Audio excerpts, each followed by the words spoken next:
Welcome on in to the Utah Blockcast. I'm Steve Bartle, Utah Insider, KSL Sports. The fellas joining me tonight, Cam Beck and Tyson Mall. So let's not waste too much time here and just get to it. Fellas, we've had a day to digest. Utah's 23-10 loss to Arizona. How are you guys feeling about the game, the result, how it played out? Just what are we feeling now with the day after to kind of let things settle and kind of take it all in? I mean, I'm at this point, like, it's been long enough that, like, all right, I've kind of moved on. But man, that was one of the more frustrating games I've ever watched, ever. Like, everybody I talked to, I just called it a cacophony of crap play calling, crap execution, crap effort, crap refereeing, crap commentary. Like, nothing about that game was good, like, at all. Uniforms are good. Yeah. But, like, I mean, Utah's offense in the middle of the field was good. And then, it all fell apart. Even, I would say, like, the most of the middle of the field, like, from the 10 to the 10 was good. Yeah. It was once you got, not even, it's not like everyone was like, oh, red zone. Like, that first half of the red zone was no problem. It was that second half of the red zone. That's the dead zone. The red zone is the 20 to the 0. The dead zone is 10 to the 0. And even the one they scored from 20 out. So it's just tough. And that's obviously the story of the game is Utah's red zone woes, which is crazy. Like we've talked about, in the Discord and on this podcast previously, Utah's had one of the top red zone offenses over the last 5 years. But that's not the case this season. And a lot of people, were like very, I think there was rightfully so during the game. I think a lot of desire to answer the big question of why and like what is happening. And I think there was a lot of like gotcha about like, I thought everyone said this red zone defense was good, so much for this red zone offense being so good. And it's like, y'all, like Utah playing really bad on Saturday in the red zone doesn't change the fact that the numbers say they're good in the red zone.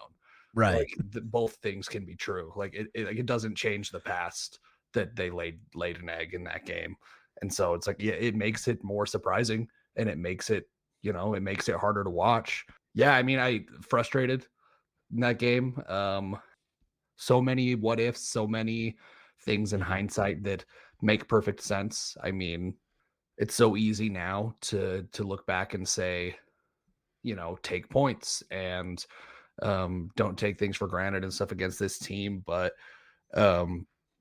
frankly, in the moment, like I was, nothing felt super egregious to me in the moment in those calls. Like I was fine with the decision to go for it both times.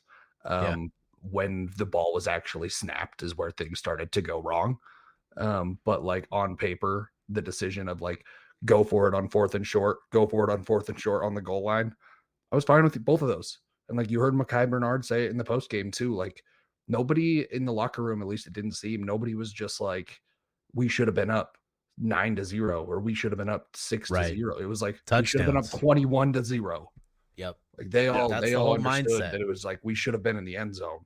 Like they, I mean, I think frustration because that game felt so winnable the whole time. Even really until Witt, like bizarrely just putting a real end like cap on a bizarre game from the coaching staff. Punting on 4th and 9 with 6.5 minutes left, down 13, only to then go for it 2.5 minutes later on 4th and 13 in basically the same field position. It's just like, what are we doing? Like now we're going to go for this. Yeah. It's just like, it felt like by that point in the game and largely throughout the whole game, it felt like the coaching staff was grasping, going through the motions a little bit. Yeah. Yeah. And it felt like that kind of just found its way onto the field, right? Like it felt like the team lacked that juice. And part of it too was just that inability to punch it into the end zone, the atmosphere was dead for what, 45 minutes of the game, right? Just the crowd never had anything to draw them in, to draw the energy into the moment until Teo Johnson's interception. And, then things started to get going, only to watch, Noah Fafita make just a few incredible throws, back-breaking plays to kill the momentum that you suddenly had in your favor. God is real, and he plays quarterback for the Arizona Wildcats. Like I some of the stuff, like just over and over, the plays that he makes, like the way he keeps plays alive. So like good, Utah had man. him dead to rights on blindside blitzes, on at least 2 occasions, and just never even got a hand on him.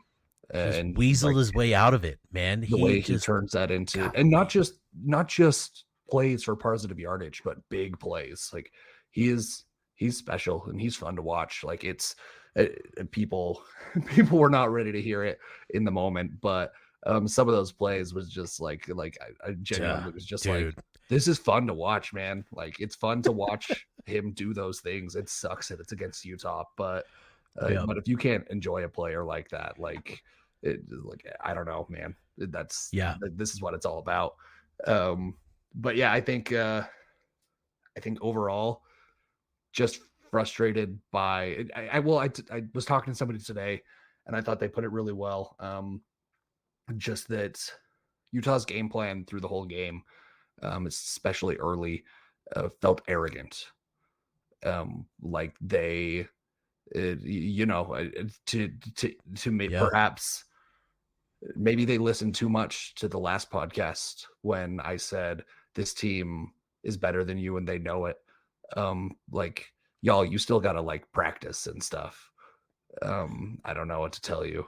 You still gotta go out there and be better than them. That's know you are. You still have to actually be. Nobody told Arizona that you were better than them. Right? And credit to Arizona, like they outplayed Utah. I mean, they absolutely more physical on both sides of the ball. Their DBs were absolute monsters.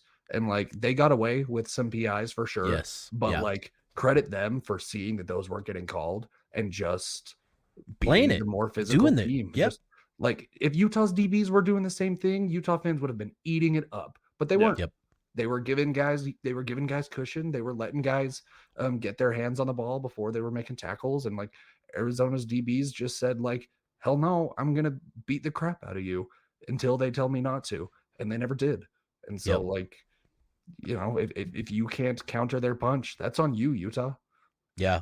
Utah was unable to counter that punch, whether just physically on the field, with their play or schematically and getting others involved. There was a heavy point of emphasis on getting Dorian Singer the ball.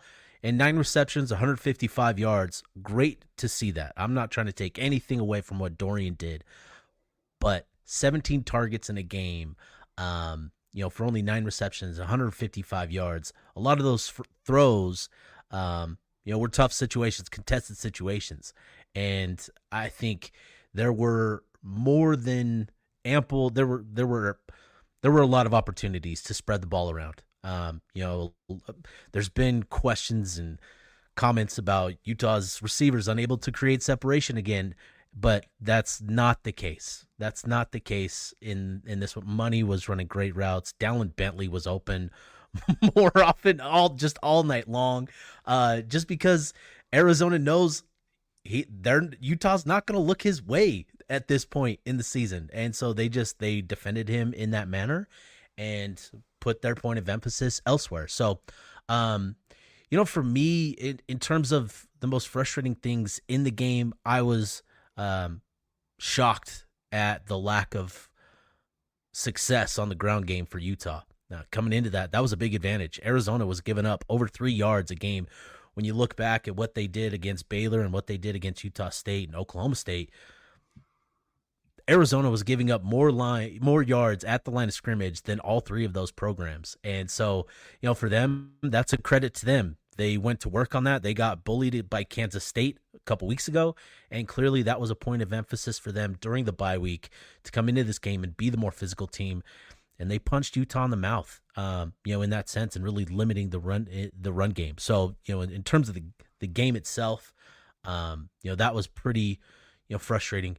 Big picture for me, and this has been just kind of happened over the years. There's been these games where it feels like there's an opportunity to, this isn't the biggest game. This isn't the marquee game, like a Washington game on the road, or Oregon at Rice-Eccles Stadium, or, the USC matchups. It's not, it's not that, but just considering all the context coming into the game, right? With the injuries, being 4-0, getting the big win at Oklahoma State, and now, an opportunity to solidify your standing in the Big 12 as the top dog, right? You get this win with this stretch of games. You played 3 Big 12 programs in these 5 games, and it just felt like that opportunity to, again, solidify their standing top the conference, to let it slip away and to squander it. Just it sucks. It sucks. And that's a frustration where there's just been these other games over the years where, it seems like Utah's allowed some of these other games to also slip through their fingers. And so that's tough. Obviously, I'm sure a lot of the frustration, at least for fans, on Saturday, centered around Cam Rising and the quarterback situation. And I would just be curious to hear from you guys. What do you make of where we're at with Cam and all of this? Who? I'm just kidding. No, I mean, it's frustrating, but I mean, at a certain point, you just gotta assume Isaac's the guy unless Cam is playing. Like we've been through now a season and a half of this. If Cam plays, great, but I think everyone, fans, team, coaches, quarterback room, you have to assume that Isaac's the guy until Cam actually comes out and plays. I think that, and we'll get into this in a little bit. I think that Utah needs him in order to truly compete for a Big 12 championship. I think that, like, I'll say, on the other hand, I think that once Utah, say, has 3 conference losses, your need for Cam changes to a need to look at the future. And so, like, the clock is starting to tick on the usefulness of Cam Rising, frankly. Obviously, everyone wants him to be healthy. Nobody wants him to be injured or to have been injured. But the fact remains that once kind of you pass this event horizon of the Big 12 championship potentially slipping out of your fingers, and it's been 1 loss, like it's still. But if you lose 2 more, I'll be honest, if you lose 2 more conference games, whether Cam's healthy or not, there's no reason for him to start at quarterback anymore. I think there was a student in the Utah student section that had the perfect sign for how everyone was feeling. It was basically a missing poster. It sucks because, again, like we know how good he is. We know how good Utah is with him at quarterback. It's hard to wrap your head around. I mean, I know everybody wants to kind of pile on and be like, oh, well, it's just a finger, like he should be playing, but if he's not getting the type of go try and throw a football without your middle finger, by the way. Exactly. Like it's not just a finger. Like, football is very hard. Throwing a football the way you need to is very hard. Like, that's the thing. Yeah. It's like, yeah. And like, you can't like compare it to like other, like, a lot of guys saying like, oh, like I wouldn't have done that. Or like, maybe if you played like linebacker or something, quarterback's the one thing where like, that's going to keep somebody out, because that's literally the most important thing for a quarterback to have is their freaking throwing hand, but I mean, it does get a little frustrating that at this point, like, it's been this long and we've dealt with this for 2 years now. And that, I get it. I get the frustration, but you gotta throw context into this when you're looking at the situation as a fan. Like, be frustrated all you want, but you gotta understand it. I hurt my wrist mountain biking this summer and I couldn't open a kitchen drawer. Like the idea of being like, let me go throw a football around is so ridiculous. I just like he is injured. Like even if Yes. it feels like just a finger, like I'm sorry, it's important for quarterbacks to have healthy fingers. And people banging like he was medically cleared to play. It was like, yeah, he can throw a football. He cannot throw a football as But, well yeah, as it's not gonna has Yes, to throw but a football. again, yeah, Like- again, executing at the level he needs to, the finger's just not It's- in yeah. a state to allow him to do that. And I think It's the Brandon Rose thing again that we had in the offseason. It's just like, well, how is Oh. Isaac Wilson beating this guy for quarterback? It's just like knowing the offense and being able to execute the offense are different things. Like knowing where you need to throw the ball and having that knowledge and not being able to throw the ball because you have an injured finger is a real thing. Like yeah, obviously we want him to be healthy, but like he's clearly not. right, he is genuinely injured. And when you have a dislocated finger and you can't grip the ball the same way you used to be able to and make the same throws that, at the level that you used to, it's tough. And so, they elected, to give him that time off to get it right, to get the finger right. And so, there's frustration with not only just Cam missing time and it feels like last season all again. And I think I get it, right? The PTSD is real with this whole situation. I think I'm getting frustrated with this whole injury management and how Utah elects to go about it, because it's you've got Pete Thamel tweeting out Saturday morning that Cam Rising is going to go through the same process. A game time decision. No, Game time decision. And lo and behold, it's not the same process that he went through at Oklahoma State. He was never going to start. And it frustrates me because there are people like Josh Furlong who gets called out by national media heads, questioning his integrity for things that he reported. And it's like, we've got Pete Thamel tweeting the day of the game, the morning of the game, that Cam's a game time decision. And we all know here locally that that's not the thing. It's going to be Isaac. And yet, because Utah won't talk about injuries and we can't confirm things to report things because we can't get a source to go on record with things, we're just here in this loop, it feels like, and it's maddening, it's frustrating. So I hope in the near future that this is just squashed. Cam's back, he's playing, we all sing Kumbaya, and we all get back to Utah's winning ways with the offense scoring touchdowns in the red zone again, because this sucks. I'll tell you what, most of the reaction, because I think there's two reactions to, and maybe more, but I'll say even three reactions. There's the immediate loss that I think fans go through, and it's like, this hurts because I'm invested in this team and I wanted my team to win this game. And then I think there's kind of the secondary or tertiary reaction that's like, what is the national reaction going to be to this? How are other people feeling about this? And so like you look around the conference and obviously there's a lot of schadenfreude from fellow Big 12 teams, which first of all, I could not care less about.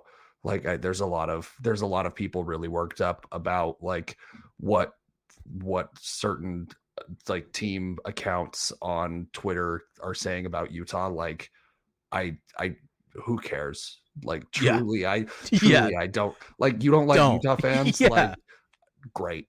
Like Cool. I don't care. You're an imaginary person as far as I'm concerned. But then also like kind of the larger media picture, and like generally the theme that I saw was the Big 12 favorite. Like at this point in time, now that Utah has lost in Arizona, is Utah with a healthy Cam Rising. And I think I actually saw right. I'm forgetting his name now off the top of my head. But like an AP writer say specifically that. And I think that is still the sentiment, is that like people who know ball understand that Utah is doing this without their star quarterback, and that they are the favorites as soon as he comes back on the field, Right. provided that is sometime soon. And that there's still a lot of room to go. Like, Right. I would be shocked if anyone finishes conference play without a conference loss. Keep winning. Truly. Just win out, and you're still probably in the, if you're not in the driver's seat this week, maybe you are in a couple weeks. These things happen every year. If it turns out that this is the game that sealed your fate, well, life sucks sometimes. Well, damn. Yeah. Well, every other like, you know, competitor for the Big 12 championship game is on Utah's schedule. The only other one that isn't is Kansas State, and they already they already lost. They already have a Big 12 loss. So just win. You still have complete control over your season. You do not need to like think that this is the thing that's gonna knock you guys out of the race. Like drop another game, and you probably need to get a little lucky. But like, just fine. Like, that's college football. It's gonna happen. Yeah, but for now, like you lost a game. It sucks the way it happened. Especially, you know, you hope that the larger themes that we saw in that game, the reasons that Utah lost, aren't persistent. If they are, you have you have larger issues than losing one game at home. If you are going to be out physicaled by the teams you're playing, you're going to be in trouble. You're probably going to drop another couple. If Cam's going to miss 5 more games, you're probably going to drop another couple games. Like at some point, you still have to acknowledge like you're overperforming with a true freshman quarterback. Missing some key guys on defense. Like at a certain point, those things have to catch up to you. If you don't have perhaps the most valuable player in the conference starting at quarterback, of course that's going to hurt you. It's just you hate to, you know, maybe to kind of put a bow on the Cam thing, but like it sucks that you are so dependent on Cam Rising because he is that valuable, but he is that valuable to this offense. Yeah. Well, and I think too, right? Like we're talking about this team, they were coming into this game 4-0 with a true freshman that got them, you know, 2 wins, played half a role in the third win against Baylor. And, you know, you're hoping that this team, with what we saw last week on the road against Oklahoma State, that it could continue on an upward trajectory, right, of improving and taking that next step. And I think there was a lot of excitement to potentially see that last night against Arizona. They had a great opportunity. It seemed like a matchup that they could do that, where they could get that 5th win, and to have that reality check come back like, no, you still have a freshman quarterback. You still have a guy that's making freshman mistakes. You still have these other areas of the game where you're struggling and you're not performing at a high level. There's still a lot of realities to this team that aren't all that rosy, right? There's still a lot that needs to be addressed, and it caught up with Utah, as Kyle Whittingham talked about. Like, he named those things the week before, the red zone issues, the conversion down rates, and they finally caught up to Utah last night. And it's unfortunate, but you're still 4-1, and I love, like, that's been the sentiment this morning by, you know, a number of fans. Like, hey, this is how we all kind of viewed it. It's different. The losses are different. The win may be different. We all had Oklahoma State with Cam, and I think it's good to keep that perspective in mind. As frustrating as last night was, like, keeping that perspective that, hey, you know, you're still right where a lot of people thought you would be. It's different, but you're still in the same place. And I think going into the bye, knowing that you haven't played anywhere near your best ball, you know, it's frustrating, but you know that with the way that Utah's gone about, you know, building over the course of a season the last few years, that, you know, you feel optimistic at least. You don't know that it's going to happen, but you feel optimistic and confident even that they're going to get these things worked out. And Utah isn't even – oh, sorry. Go on, Tyson. Oh, sorry. So the thing I keep coming back to And again, we talk about how valuable Cam is to this offense. But again, so this is what I keep coming back to, with a true freshman 18-year-old quarterback who has made, those freshman quarterback mistakes. Utah was still 6 of 15 on third down. That's an improvement over the last couple of weeks. So we've improved there. It's been 30%, 30%. Yeah. Yeah. And then these were the drives. Like, forget the score at this point. These, like, the drives that Utah had was 13 plays of 64, 10 plays, 73 yards, 6 plays, 48. They had a 3 and out, 7 plays, 38. Not great. 4, 15, the pick, but then 10, 31, 6 and 80, couple more 3 and outs, and then the pick. Like, there's really good things that Utah did. They just got to a point where the red zone, where they just, they didn't get it done. Like, and, Isaac threw for 280 yards. He had the 2 interceptions, but that they were not good. They were not good. They were not good throws, but. And those weren't like garbage time yards. Like Utah, it's not like Isaac got 100 yards after Utah was down by 2 scores. Like, he got most of those yards in the first half, got a big chunk of them in the fourth quarter, specifically on the touchdown drive. And then, like, really had very few yards once the game got kind of out of reach. So I think it's also easy to be like, but on those 280 yards, like, no, not really. No, like, those were real. That was his best, not garbage time stats. Well, honestly, it might have been his best performance as a Ute so far, frankly. Like, the way he moved the ball around, the way he, like, the amount of yards and stuff he had. He threw the ball 40 times. He only completed 20 balls. Probably should have had a few more in there. But, like, I think you could make an argument that that's his best game that we've seen so far. It's not like against Oklahoma State he came out and threw for 400, or against Utah State. Like, this was his most yards in a game. It's probably his most completions in a game. I'd have to go back and look. The attempts is not what you like to see. Yeah, don't want to be in a game where you're attempting 40 passes with the true freshman. That's typically not a good sign. With Isaac, I think there's still good things. There's still a lot of good signs. There's still a lot of good things. Like, yes, he had his freshman moments last night. I think he struggled locking in on Dorian Singer a bit too much, like we talked about earlier, right?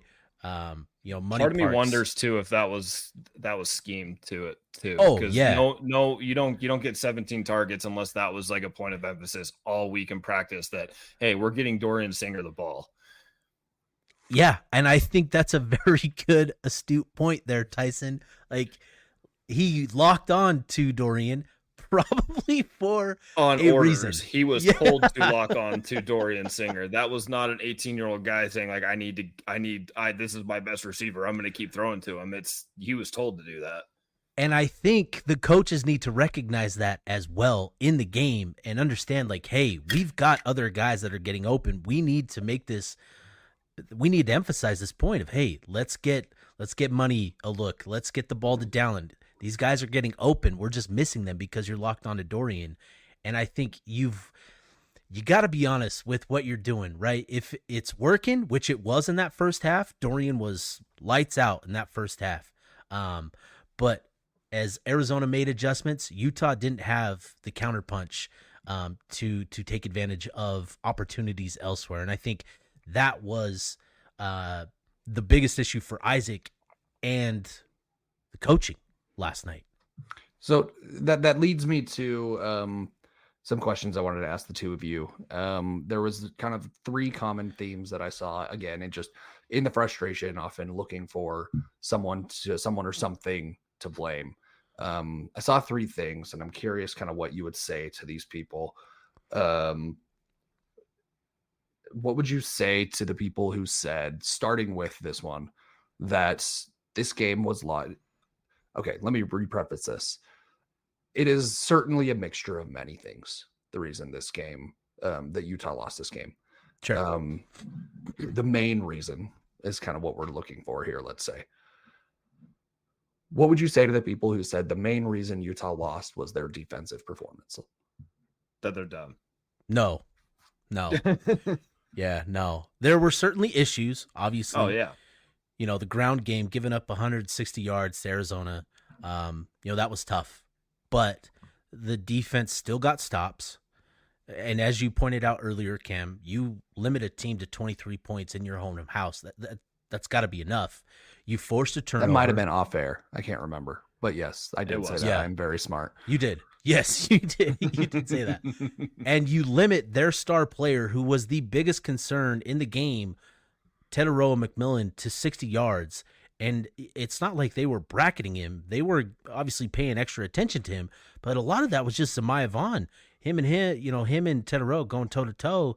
And man, say that again, because a lot of people were hating on Zamaya Vaughn, and I'm just like, look at the numbers on the field in front of you. This is the best receiver in the conference, and he can't do anything. Yeah, like I get the first couple receptions. You're watching Zamaya, and he's Teteroa gets around him, and like you're kind of clenching the butt cheeks, white knuckling, gripping the armchair, right? You're kind of nervous because the first couple receptions he's just breaking loose. But Zamaya, you get into the flow of the game. Zamaya, and I do think Arizona's tempo contributed to kind of Zamaya playing catch up in some situations. But I think Zamaya ended up playing a pretty good game. And so I think the defense, yes, the run game issues were real, and that's tough. But I thought the defense did enough. But yeah, I am inclined to agree. Like somebody before we recorded wisely said, 23 points just has to be enough at home. If your defense can hold a team to 23, really on the road as well, but especially at home, that has to be enough and should have been enough. Okay, what would you say to the people who said the main reason Utah lost was QB play? I think you have a much better argument for that than defense, but I don't think that's enough to say that strictly was the main reason they lost. Yeah, it's obviously a significant factor. I think it's a bigger factor than defense, but I wouldn't say it was the main factor. I think, obviously we saw the ups and downs of a true freshman with Isaac in there, locking onto a receiver. How much of that was him? How much of that was by design with the coaches? Considering the matchup with Dorian and going up against his former team, right? We've seen Utah give certain players opportunities against certain opponents, a la Dalton Kincaid, 16-16 against USC a couple years ago, right? Like we've seen these types of games, but I think Isaac made plays, and just was, I think he was okay. Again, you see it. He missed a couple. You see how good Isaac's going to be. Again, he's 18. He's a true freshman. It's his first time playing college football. And the fact that he's still playing as well as he is a testament to how good he is and how good he's going to be. Which again, he did make some mistakes, and a big part of that is I think he was feeling pressure too much. The offensive line has to been a lot better at protecting him and giving him the time. But Arizona blitzed on 20 of those 44 dropbacks. They were getting after him. They were trying to speed him up. And I think we need to keep in mind, specifically with Isaac, that Arizona had 2 weeks to prep for the offense, right? That's a lot of time to, hone in on certain aspects of what this offense does well, but also create opportunities that create confusion specifically for a freshman quarterback. And so I think Arizona came in with a good game plan, and just they looked super sharp defensively. I think that I really disagreed with this premise when I first like kind of read fans who were saying like it basically, yeah, it's kind of put simply, Utah's losing this game because of QB play. And I didn't think that was fair because I really thought at the time Isaac had done everything that was asked of him. Was really playing very well through really until the third quarter. He had a bit of a dip in the third quarter, then ended up with that interception, which was bad. That's just a throw he can't make. But the more I think about it, I think it's less about what he did with the ball, because again, he did miss, and he missed the touchdown to I can't remember who Dallin. it was. Dallin Bentley up the seam. Overthrew that touchdown on the seam. But it's more about little things, and again, in the red zone where we know Cam is so good. And thinking more about this, like the fourth and 2 stop on when Utah was on the 10-yard line, on their first drive. They hand the ball to Mekhi off tackle. The line has just blown up. First of all, Arizona loaded up that side of the ball, had more guys than Utah could block. Everyone crashed down. There was no hole. Mekhi was forced to bounce out where there's a guy waiting for him right off tackle. Isaac has to see that. Isaac has to see before the ball is snapped that side of the ball where the play is going to is completely overloaded, and that play has no chance. Whether he's like audibling out of that, he's checking the run to the other side, he's checking to a pass or a play action, or just calling timeout and saying, "Coach, we didn't have it on that play." That's something he has to be able to do. And again, as a true freshman, I don't even know if he has that ability. I don't know if Ludwig even gives him the keys to say, check out of this play if you have to, call timeout if you have to. It might just be like, hey, this is your third start. This is the play. Go out and run it. That's probably not the case. I'm sure he has a little bit of autonomy back there. But he has to be able to get up. He has to be able to identify like Mike to some extent and do some basic counts on, do we have more blockers or as many blockers as they have guys where we're going with the ball? Because at the snap, they did not. It was dead from the start. And so when I thought through more things like that, I think that's where a little bit of a difference was in the QB play. And Cam, to add to your point, the second red zone drive, they get down to the 2.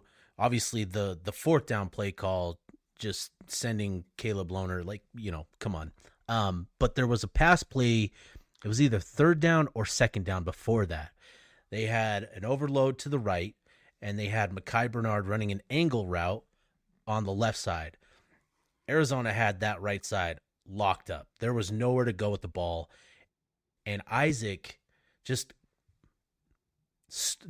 he was locked on to that side for too long, and that's the thing. That's another point of where experience kind of plays a role in the difference here between, an Isaac as a true freshman and a Cam who's played a lot of ball. He's got to know that, okay, I'm not going to get anywhere here. And he's got to recognize that pre-snap even, and know that I've got Mekhi on the left side, which was open.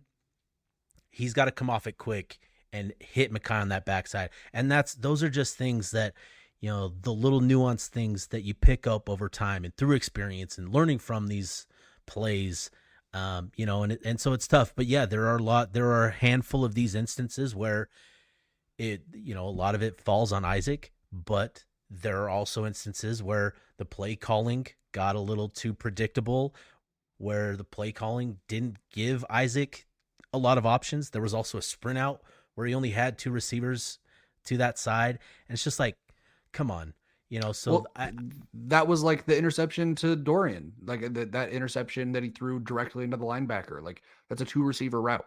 And you're sprinting out. There's only so many options. Like he has to know that ball has to go 5 yards out of bounds. And because when you only have 2 receivers, it's a quick check of 1 isn't open, 2 isn't open, ball's out. Boom. It's got to be gone.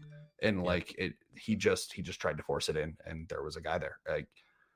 I'm glad you mentioned the Lohner play. I want to come back to that. And so I'll say kind of this next question too, this last one, like, What would you say to the people who said the main reason Utah lost on Saturday was because of the coaching?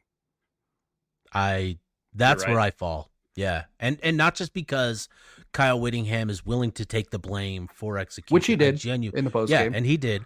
And I genuinely think this game was just there were too many issues, too many coaching mistakes, too many coaching issues that put the team in not the best situations, which is their entire job. And so, yeah, this is where I fall. Mostly on offense. Yes, mostly on offense. I think that's where when I like the comments earlier I referred to of this game plan looked arrogant. I felt that on the offensive side of the ball. I didn't think the defense so much. I thought the defensive side looked pretty good. I think Utah, again, took away their best weapons, got beat in the running game, mostly just because they got bodied by Arizona's offensive line all game long. And fair. Yes. But I mean, that wasn't a coaching problem. That wasn't a scheme issue. That was just Utah's defensive line got beat issue. On the offensive side of the ball, I just saw really bland, really unimaginative, really just overly simple play calling. And so going back to the Lohner touchdown, I don't know how many times. Yes, Caleb Lohner is a weapon. Yes, he has a touchdown pass or a touchdown catch on a couple of similar, or 2 touchdown catches on similar kind of plays where he's spotted up against a single DB in the end zone. It is a bad play call. We've gone through this as a collective football society for now 10 years. It's been a bad play call since Eli Manning retired.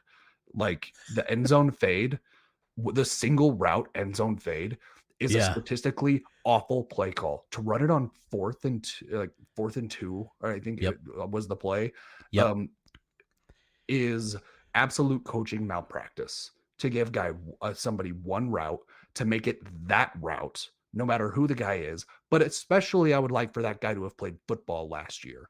You know what I mean? So there were some people who were upset about that throw's got to be up high. The throw was fine. Lohner had inside leverage and the ball went straight into his belly. He got mugged by an Arizona defender, but you're not going to get that call on 4th and 2. I don't care. You're just not, especially when the receiver is so much bigger than the DB he's going. He had inside leverage. Isaac threw a perfect ball directly into Lohner's belly, just didn't get caught. It's because the issue was not the execution of the play. The issue was the play. And that's the kind of coaching stuff that you're just you cannot put somebody in this situation. You cannot put them into a situation on 4th and 2. Run that play on 3rd and 2. Run that play on 3rd and 3, I think it was. That maybe it was 3rd and 2 because you said it was the incompletion before. You cannot do that on 4th down. It is a bad play on any down, but it's especially bad on 4th down. That cannot be your go-to conversion play. That cannot be that play. And that's what you need on 4th and 2 is your go-to play. I mean, and it was not even again, like you said, doing it with the thing that bothers me is, again, you're doing it with Caleb Lohner, who isn't necessarily going to understand what to do in that situation.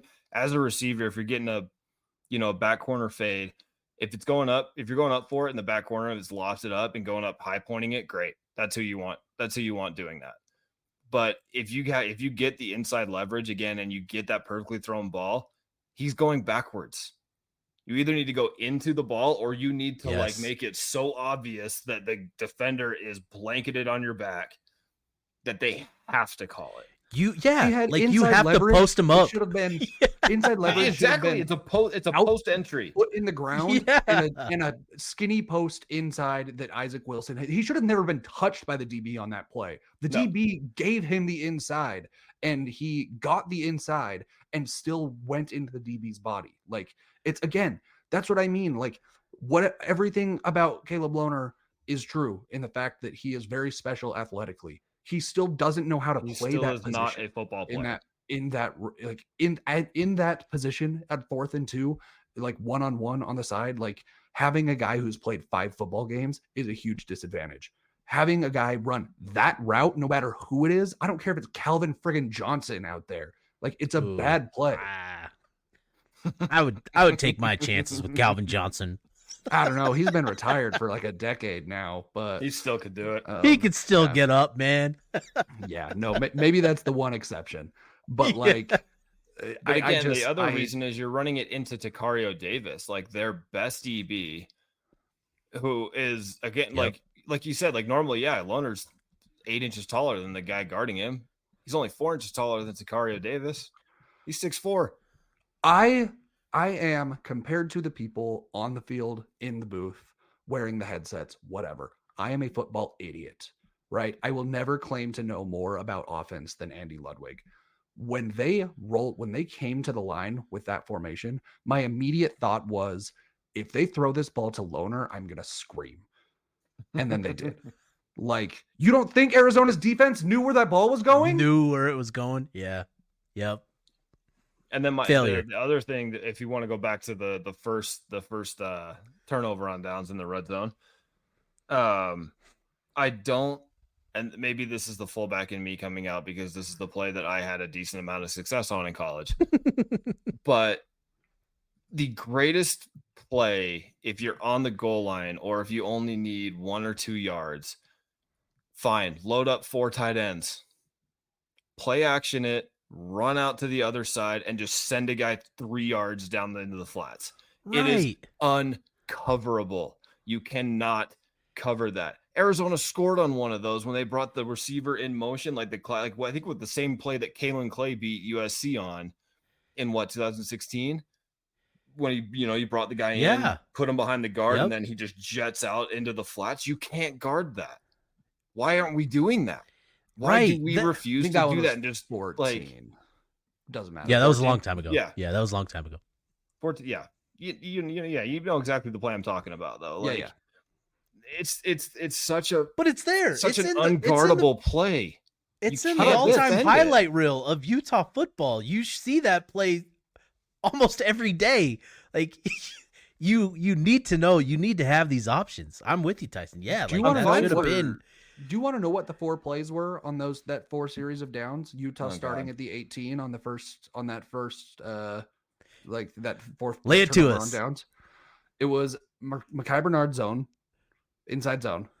Isaac Wilson QB power, which I think they ran 4 times on Saturday, which is absurd. Like, we're going to keep going back to QB power because QBs are just falling off trees at Utah. So, you know what? Let's run this one up the middle as many times with the 5'11", 180-pound 18-year-old. Like, so first down, Mekhi Bernard. He's got wheels, though. He's got Second wheels. down, Isaac Wilson run for 4 yards on QB power. Third down, Mike Mitchell off tackle, which is probably the only thing I've seen him do. So why wouldn't we run that when he comes in the game? Again, you know who knew that was going to happen? Was Arizona. 4th and 2, run it back. Let's go. Let's go off tackle. I might have said that was Mekhi Bernard getting the ball on that play earlier. I think it was Mike Mitchell, though. It was Mike. Like, it's just when Utah fans see a player come on the field and can tell you what the play is, Arizona's coaches have also picked up on that. Right. It also would have been a perfect play for that. The same thing they ran when Mike Mitchell decided to go full hurdle over the line against SUU. Fake it to him, let him throw his body 6 feet in the air over the line and send Dallin Bentley, Carson Ryan, or one of your 6 baller tight ends. Keithy Wildcat, like, you want to go QB power with Isaac, but you won't do that with Keithy, who's scored a touchdown on that very play last week. You don't want to do that? Like, I've never been more convinced that Andy Ludwig listens to this podcast and heard us say Utah is better than you and they know it. And he's like, we do know it. We're going to run power right up their ass. That's what we've been saying. That sequence was bad in the present. It was bad. It was bad in the present. And then when the next series of downs happened, it was just like, oh no, we're not learning. We're not learning to get more creative already. And so suddenly when you leave 7 points on the board on your first drive, whatever.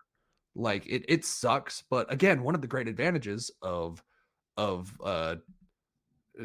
like having like turning the ball over on downs in their own red zone is they have a long way to go after. Yes, you want some points. It would have been great to get them with a true freshman quarterback. In hindsight, that's fantastic. I totally agree with that sentiment, but that's because I know that they didn't get the touchdown. When the touchdown was available, I think it's the better play. We forget far too often that like kickers miss field goals all the time, and that those aren't just free points that are available. And they might have been in the same situation had they tried to kick it. But that's beside the point. When the second time happened, again, I'm still on board for, you know what? Let's go for it. Let's get those 7 points back. Let's reassert dominance here. It's even more of a gamble, but you're on the 2-yard line. This is a fantastic opportunity. And then they made those play calls. Again, like just giving Isaac very few options. When he does have options, giving him bad options. Yeah. And doing it with personnel who, again, with all due respect to Caleb Lohner, I would like to see that ball go to someone who has played more than 5 college football games. Yeah. And I just feel like there's so many good things that happened last night, but there's so many bad things that just offset it, right? Like I'm looking at some of these numbers. They're averaging 6 yards on first down. Like you're getting 6 yards on first down.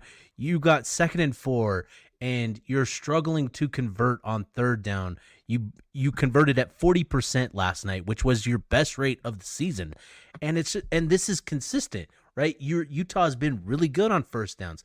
They're consistently gaining, 5, 6, 7 yards on first down and putting themselves in great situations to be balanced, right? You get 7 yards on first down. You've got a lot of options to take a shot vertically, to run play action, to run a run play.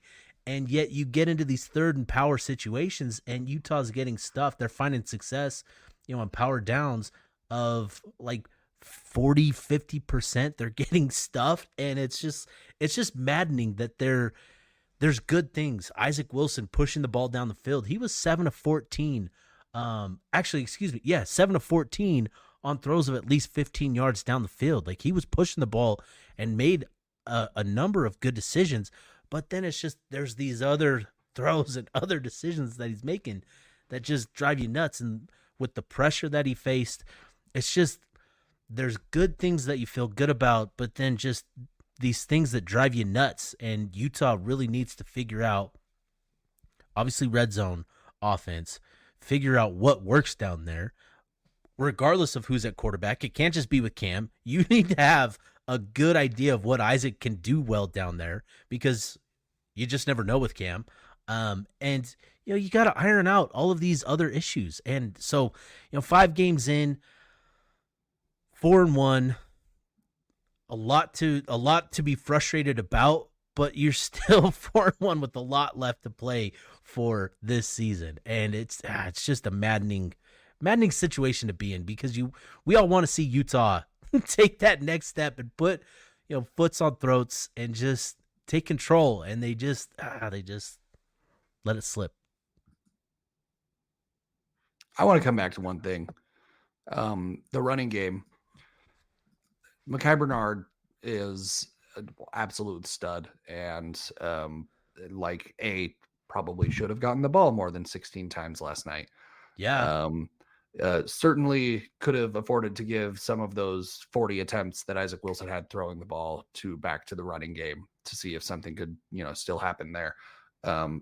Why that wasn't a point of focus, especially knowing that this defensive back group you're going against is very good, and that you have a true freshman quarterback, and then seeing that the officials are going to let them mug you all night. They were just like, we're just going to keep throwing. Certainly they will eventually call a pass interference. Nope, they're not going to. Stop trying that. Aside from all that, Utah has to figure out what's going on with RB2. There has to be somebody other than Mekhi. And like Mike Mitchell, 3 carries for 2 yards. That's just not going to cut it. It's 100%. Just not. There were 3 people who had rushing plays for Utah: Mekhi Bernard, Mike Mitchell, and Isaac Wilson. That is unacceptable. Crazy. The latter two combined for -7 yards. Crazy. Dijon Stanley. I know he's still there. I know he's still out there. Jalen Glover's on the roster. We've seen him. He's still there. Still warming up pregame. Still suiting up. Charlie Vincent, you couldn't get him another opportunity. He almost scored against Oklahoma State last week. How about Money Parks around the edge, like to keep those linebackers from, getting to shoot A and B gaps all night? Why not something like that? Like anything. Right. That was another frustrating thing going back and rewatching it. I like you, Cam. I'm football dumb compared to coaches, people in the booth, players on the field. But I understand, like, these guys, they're calling different run plays. They're running counter. They're running trap. They're running duo. They're doing these different things.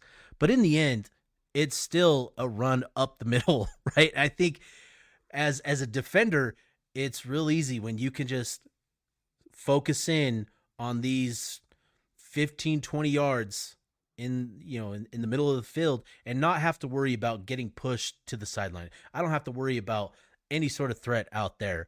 And that is an issue. I've always been like, Utah's run game is fine running it the way that they are because they are doing different things. But last night was apparent that they've got to add a threat to the perimeter. They've got to add that to the run game in order for this to continue to work.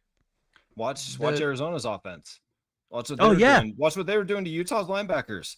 Utah's linebackers were getting torched. The reason they were giving up 10 yards of carry for most of that game was because they were getting them outside. They were putting the linebackers in bad situations where they were having to scrape over or under blocks, and they were getting beat out there. Went under blocks too many times. The worst thing a linebacker can do during the game is think. Like they have to be able to. It's the most important position when it comes to your reaction time and knowing where you need to be based on like the study and things you've done before. And like I'll say that Arizona's linebackers didn't have to think once all night. No. And not necessarily because they were very well prepared for Utah's offense, but Utah's offense just decided, okay, you're prepared for this, but maybe we'll get you eventually. Maybe one of these days it'll work. Like they weren't making them think. It was they weren't making them think and have to do something different. They were just kept doing what they have been doing, even though it kept failing over and over again. Well, and Makai was getting positive yardage. He still ended up averaging almost 7 yards a pop, I think. Carry. And it's 5.7. You can't. Yeah, 5. Oh, okay. I couldn't 6. remember 5. It was almost 6. But you can't add another dynamic to complement him, or at least just give him additional work. Like getting back to the main point that you brought up, Cam. It's just maddening. Again, this is another maddening thing. Utah averaged 3.8 yards per carry, and I think sack adjusted it was like 3.88. Not a huge adjustment, but 2.88 of those yards came after contact, which is just an absurd number for a Utah ground game. These guys were every one of those was getting extra touched. Yards were Makai. Yep. Nobody else was getting yards. Unacceptable. Yeah, that's not gonna work. Not gonna work for Utah. So you've got to run game, you've got to find an RB2 and an RB3. You've got to add some different looks, get to the perimeter, attack the edge. Got to block it up front. Got to block it better up front, man. Bad day. Yeah, I don't want to let the offensive line. Oh, sorry, Tyson, go for it. I think we were going to the exact same spot actually.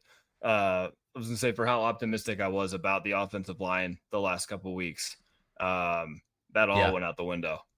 Oh yeah, we can't let them off the last night on this podcast. Like what a just, for lack of a better word, it was tough, man. Performance by that group. Yeah, like they got. I don't want to throw it all out the window, but it was bad. They got bodied. Both lines, both offensive and defensive lines, got bodied on Saturday night. Like there's just no way around it. Like tough. They got pushed around. Tough, man. Ask Isaac Wilson about that. Like he was underneath dudes every single freaking play. Oh yeah, dude, he took some hits too. Like, oh man, that was bad. Not great. Man, that's tough because they were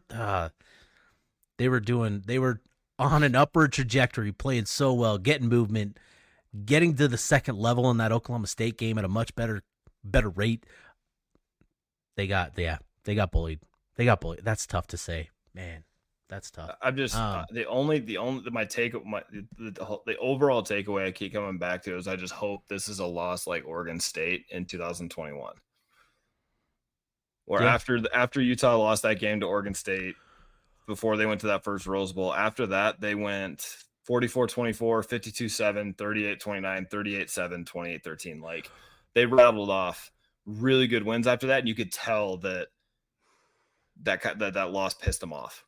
Yeah. Well, and I think too with the bye, I think it came at just the right time.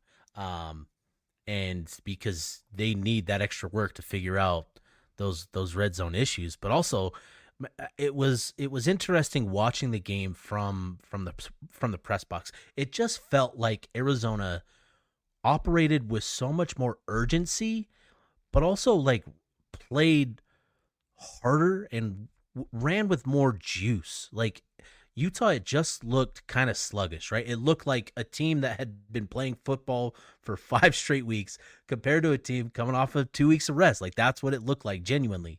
And I do think, we got to give a lot of credit to Arizona. Obviously, we talked about Noah Fifita and how good he was, but I think they came in, or Riscano, however you say that. Like, boy, well, have yourself a game.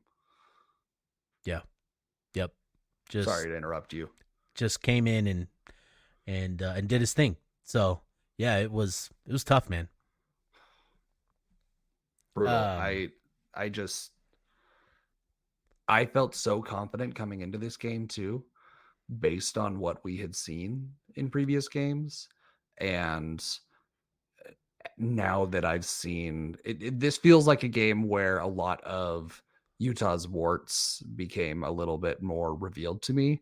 And I'm hoping that is just recency bias because they're coming off this loss now, and we're examining it a little bit more deeply. But yeah, starting to think like, is Utah going to have some trouble stopping the run when they absolutely need to? Like, can Utah Utah's was still pretty good at keeping Arizona one-dimensional at times, but they never felt like they could definitely get a stop. Arizona always had options, and looking back to even the Utah State game, it felt like there were times where Utah couldn't get off the field because they would let somebody, have a couple of good plays and let somebody leak out for 13 yards. Let Bryson Barnes escape for 15 yards. And I'm forgetting his name now. Their running back. Anyway, I know that they played very well against Ollie Gordon. Looks like a lot of people are playing well against Ollie Gordon. Starting to get the creeping feeling of is Utah going to be able to stop the run this season? Or is this going to be a habit moving forward? And again, the bye comes at a perfect time to hopefully correct some of those things. But that's kind of the core of this defense too. If they can't stop the run, not much else matters.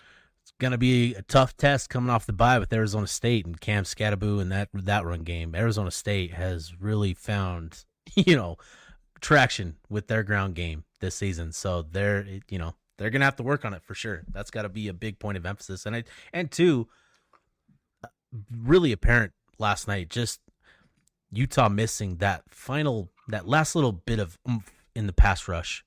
They got pressure on Noah Fifita. They had to blitz quite a bit, but just couldn't seal the deal. And I think Utah's missing Connor O'Toole, so getting him back is going to be key to all that as well, because they need to get that 4-man pass rush going again.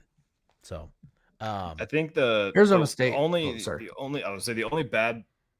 only coaching thing on defense that I wasn't a huge fan of is the more I watch, the more it looks like the defensive game plan was to contain Noah Fifita and not necessarily get after him.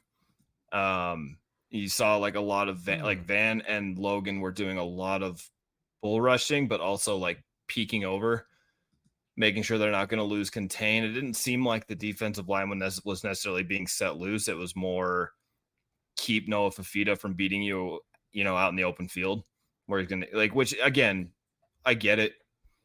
It's something you have to keep an eye on, but you got to switch up a little bit. You maybe, again, more exotic blitzing packages. And again, you're also working with John O'Hall, who has played linebacker for all of he was great weeks. on the blitz. He was great on the blitz. Like he so close to getting to know, but he just brings so much juice on the blitz. He's going to get home eventually. He was the play I keep coming back to that I really am excited for him on. And it's kind of hard to say this because it was on like a 30-40 yard run. But he had Arizona's running back almost by a shoelace in the backfield. And I think he just got going through that whole little, like just that tiny half a second hesitation too late, where give him a little bit more time and he's going to blow that play up dead to rights 4 yards in the backfield. Like he was right there and just missed out on grabbing his ankle. And I think he'll get there going forward in the future. I saw a couple of people too saying like, how many times like do you have to have this blitz on Fifita that he spins out of before you start like going at that back shoulder? Like you don't. Yeah, I'm sorry. Like some guys are just better than your guys, and like it's okay. Like John O'Hall's gonna be great. Noah Fifita is just better right now, and like has the kind of moves that are hard to practice and hard to do in real time when you're taking a dead sprint at somebody to be like, oh shit, he saw me out of the corner of his eye. He's probably gonna do a quick turn off his back shoulder to get like, come on, it's very hard. nimble, hard.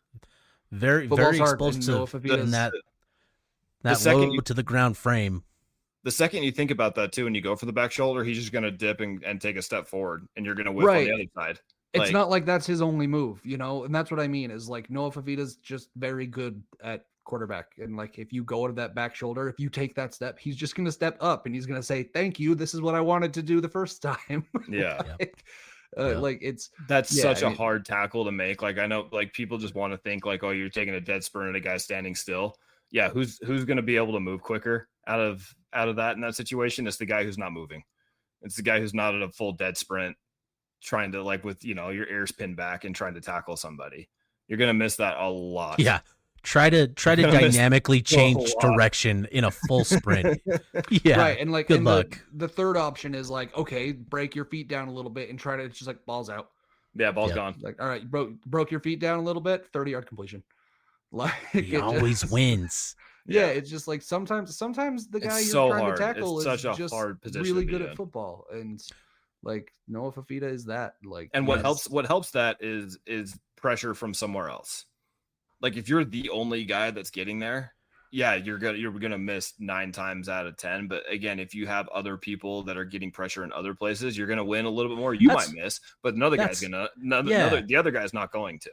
That's what I mean is, so Van Fillinger was the only guy that was winning one-on-one in the pass rush. I think he had like a 27% win rate last night. So, I mean, he was defeating the guy across from. It's just the guy. That's good the other for guys, anybody who's listening that thinks that's a low number. That's good as a defensive pass rusher.